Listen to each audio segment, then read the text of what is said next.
As the saying goes, everything's better when it's handmade. Well, that might not be a saying, but I'm saying it today. I made a ton of fishing lures over the years, but there's only been one that stood out above the rest. And this is the only picture that exists of this lure.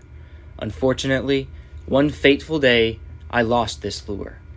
In this dramatic recreation, I'll show you what happened. You see, I was casting it out in this lake, got caught in a tree, and unfortunately snapped off. Now, after hulking out for a little while, I realized I would not be able to retrieve it from the tree. So it was time today to recreate the lure that I lost that fateful day. I'll start off with a piece of basswood. Now, this basswood is special because when you snap, a design automatically goes onto it, like so. Now that I have the basic design set up, and I did it a little bit thicker, that way if I need to cut more I can. You can never add wood, but you can always take more away. So now it's time to go over to the bandsaw. Over at the bandsaw, I realized one critical error. Once I cut this thing, I won't be able to see the drawing anymore. So I decided to hurry up and cut it anyways, and then redraw the design when I was done. Once the bandsaw cutting was done, I went to the belt sander and finished it off, making sure that profile was as good as I could get it at the moment. Now I will need to thin this down later, but for now, this will work. At this point, I realized critical error number 2. I can't go back on the bandsaw now that the sides are uneven, so I went straight to the belt sander and sanded away. And after hours and hours of belt sanding, it was finally time to reveal the naked lure below. But all we have right now is a lure-shaped piece of wood. To make it into a lure, we need to add things that lures have, like weight, and hooks, and a lip, and paint, and yeah, we're not really that far along right now, guys, let's be honest.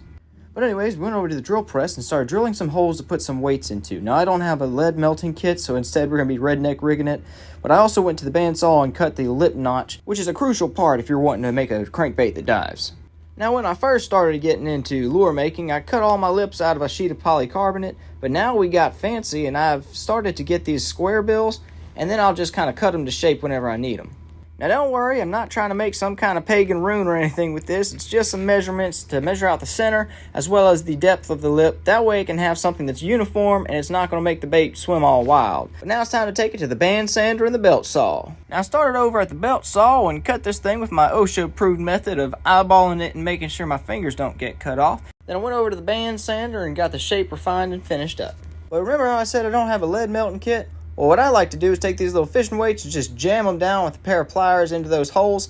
It works pretty well. You just cover the hole up with some glue when you're done. I do this about 4 times, mostly focusing on putting weight in the front, kind of hammer it down a little bit here. Then I'll put one in the back just to keep it all balanced. Once that's all done, I'll get some glue. This is some 2-part epoxy, and I'll just cover up those holes and make sure those weights don't end up falling out. But since I already got the glue out, I'm going to go ahead and glue the lip in. I just put a little bit of epoxy on here, and then jam it and make sure it's about even. You don't want it to lean to one side or the other or it won't swim right. But now that we've got some weights and a lip, it's time for us to add the hooks.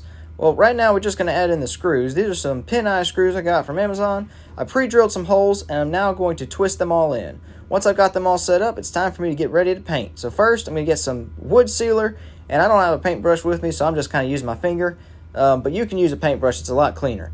Once that's all done and applied, I'm going to let it dry, and then it's time to paint. Now, the lure paint job is pretty simple. It's literally 2 colors. It's just a yellowish gold and then a blue color. So once I've got a base coat of yellow, I'm going to put some blue on the spine, and then that's pretty much it for this paint job. Well, that was the plan. You see, I ended up realizing a few things that are very different between this lure and the one that I showed at the beginning. This lure only has spots for 2 hooks, not 3. And also the fishing lure's just not really the same. I mean, it's pretty similar, but I decided, you know what, we're just going to make our own fishing lure, and I'll recreate that one later. So, sorry for the clickbait title, but, you know, you're already about 4 minutes in. You might as well watch the rest of the video, right? Now it's time to coat the lure to keep it nice and durable and also make that paint job really shine. Now, I'd put some eyes on off camera. I forgot to video that part. But I coated the entire thing in this 15-minute epoxy and left it to cure for the night. The next day, it was time to add in the hooks. So I put these little split rings on with the hooks, and once that was done, this fishing lure was ready to take out on the water. Its maiden voyage was out in the back pond, but the water here was this really dark doo-doo brown, got a lot of algae and stuff, so you can't really see the action too well. You can kind of see it here. It was looking beautiful.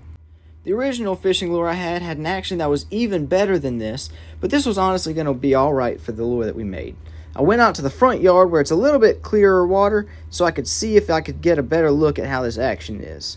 And luckily for me, the water was just clear enough for me to get a nice close look at how this thing swims. Now, I don't have a fish that's big enough to eat this in this pond. I think I only have one that's big enough to eat it in the back pond. So I don't know if I was going to be able to catch a fish in this video, but I will be making a video soon where I do try to catch fish using only handmade lures. But for now, I'm just going to kind of showcase this thing, and let me tell you, that action is beautiful. At first, I thought it was just kind of going to be all right, but after seeing it in the water, man, this thing looks nice. And even though it doesn't hold a candle up to my beautiful, beautiful lure I lost so long ago, it'll suffice in the meantime. Next time, I think I'm going to try and make it exactly the same. Might do a live stream or something, so turn on those notifications and subscribe to the channel so you'll be notified when I go live. We'll probably make one of these things together. But as of right now, that's the lure. As always, guys, Jesus loves you, I love you, and have a great day.